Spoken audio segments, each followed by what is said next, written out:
The generation of young people, who will inherit a warmer future, is telling the generation that caused carbon pollution to clean up its mess, from both inside and outside United Nations climate talks, or better yet, let us do it ourselves. Many say it's our future.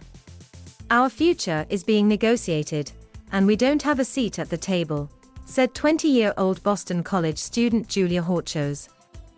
Horchos was one of the numerous young people inside the venue in Glasgow, Scotland, where government leaders, industry executives, and activists are discussing how the world can avoid catastrophic climate change. But in her observer capacity, she's still kept outside the offices where real decisions are being made. There are more young people than ever roaming the halls at the talks. That's in addition to the thousands of mostly young protesters carrying signs outside at a Fridays for Future rally some blocks from the fenced-off pavilion. Young people are being seen and celebrated in Glasgow.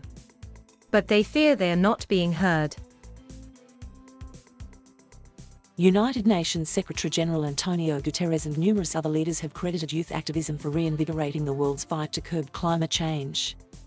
The UN's theme Friday, in fact, was youth involvement, with leaders talking about how important young people are in the battle to keep the world from getting too hot and wild from extreme weather. But even on a day dedicated to young people, the midday highlights were a speech by 73-year-old former US Vice President Al Gore and a news conference by 77-year-old John Kerry, the US climate envoy. In her several days of going to sessions, Horchos said only one had time for members of the audience like her to talk, and that was a special youth event. Sure, Diana Bunch, a 21-year-old also from Boston College, got to hear from 3 CEOs of multinational corporations, and Horchos met Kerry, but they didn't get to make their case for their future. When I arrived at COP26, I could only see white middle-aged men in suits, Magali Cholin-Wing, 17, a member of the UNICEF UK Youth Advisory Board, said at a press event. And I thought, hold on, is this a climate conference or some corporate event? Is this what you came for? To swap business cards? Still, they know it's important to be at least near the room where it all happens. It's my life, Horchos said. It's definitely my responsibility to step up.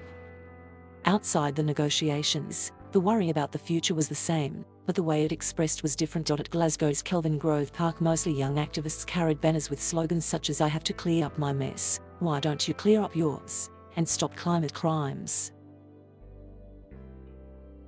The protest was part of a series of demonstrations being staged around the world Friday and Saturday, to coincide with the talks in Scotland. Some at the rally accused negotiators of greenwashing their country's failure to curb greenhouse gas emissions by trumpeting policies that sound good but won't do enough to prevent dangerous temperature rises in the coming decades.